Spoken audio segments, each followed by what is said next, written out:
Welcome back to Siprama TV. Nah, biasanya apa nih yang ada di pikiran kalian kalau dengar kata jeruk purut? Tempat berhantu, kuburan angker, atau hantu tanpa kepala? Ih, serem banget ya.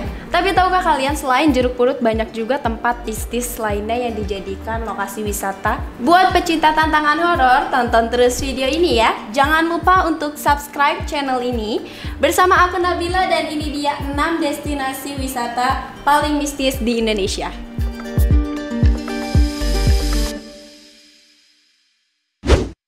Di posisi ke-6 ada tempat yang dikenal sebagai Pulau Dewata nih. Ya, apalagi kalau bukan Pulau Bali. Terdapat salah satu penginapan mewah yang terbengkalai dan menjadi objek wisata paranormal di kalangan turis asing. Lokasinya berada di dataran tinggi Bali, menuju arah Danau Bedugul. Kabarnya, hotel ini terbengkalai karena ada perseteruan bisnis antara pengelola dan pemilik hotel tersebut. Padahal hotel ini digadang-gadang menjadi tempat penginapan yang mewah dan pemandangan yang indah. Oleh karena itu, hotel ini disebut sebagai istana berhantu.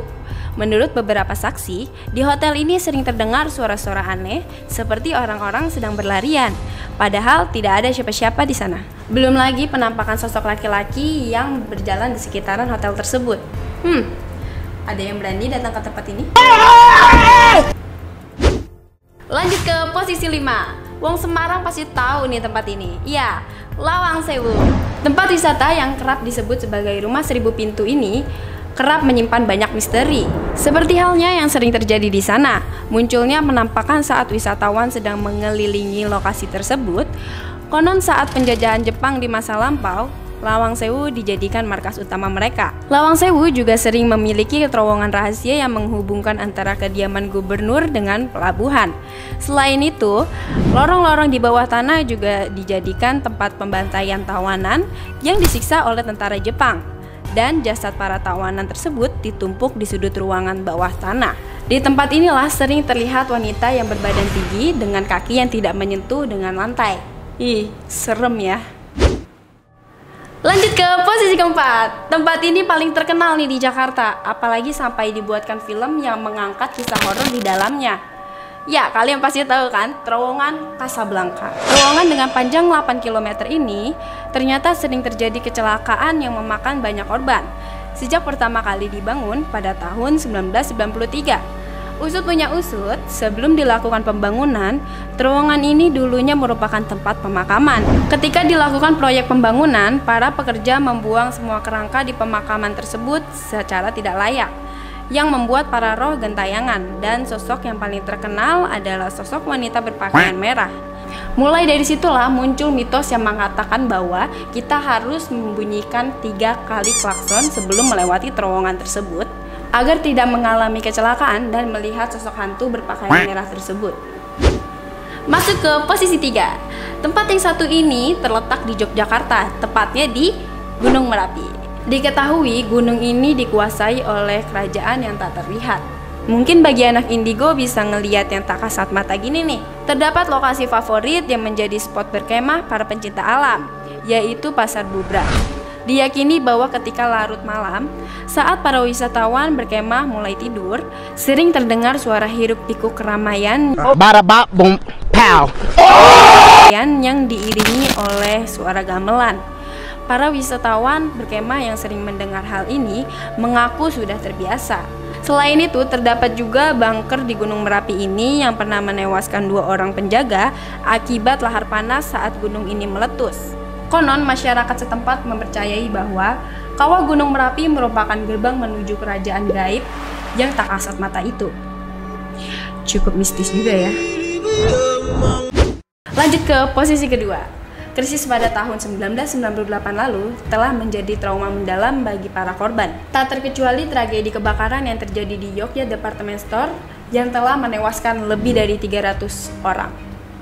Kerusuhan yang terjadi di luar mal membuat para pengunjung dan penjaga toko tidak berani untuk keluar, walaupun mereka tahu di dalam mal sedang terjadi kebakaran, dan akhirnya mereka terjebak di dalam. Mereka tidak mau keluar karena takut diserang oleh para demonstran yang sedang melakukan penjarahan dan pembantaian di sekitaran Yogyakarta Department Store.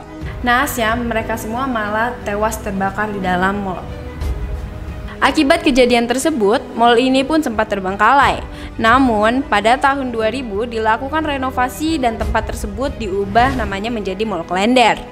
Walaupun sudah dibuka kembali, mall ini masih menyimpan hawa-hawa mistis. Diketahui terdapat 8 sosok gentayangan di dalam mall, yang salah satunya sering menghantui bus malam yang melewati kawasan tersebut.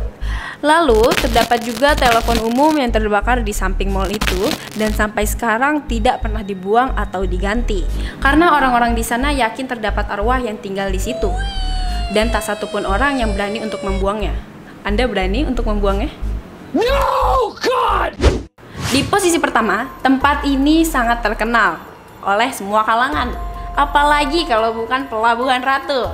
Tempat yang dilindungi oleh Ratu Pantai Selatan ini terkenal dengan pantangannya, yaitu tidak boleh memakai baju warna hijau.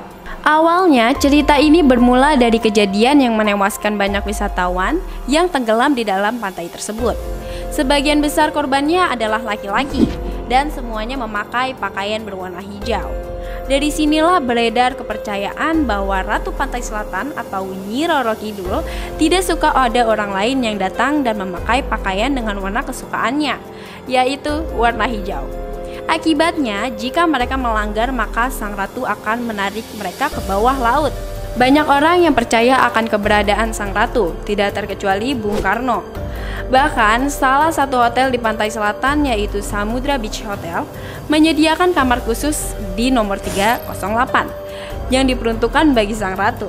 Kamar ini didominasi warna hijau dan emas serta diberi wewangian melati dan kemenyan yang digunakan untuk bersemedi di kamar ini. Dari kalian ada nggak nih yang berani untuk menginap di samping kamar sang ratu? Kalau aku sih enggak. Nah, itulah beberapa tempat yang dipercayai memiliki kekuatan gaib dan mistis. Adakah dari kalian yang berpengalaman menjadi saksi tempat-tempat horor tersebut? Komen di bawah ya. Terus saksikan video-video Si Prama TV. Jangan lupa untuk tekan tombol subscribe, likes, dan share video ini. See you!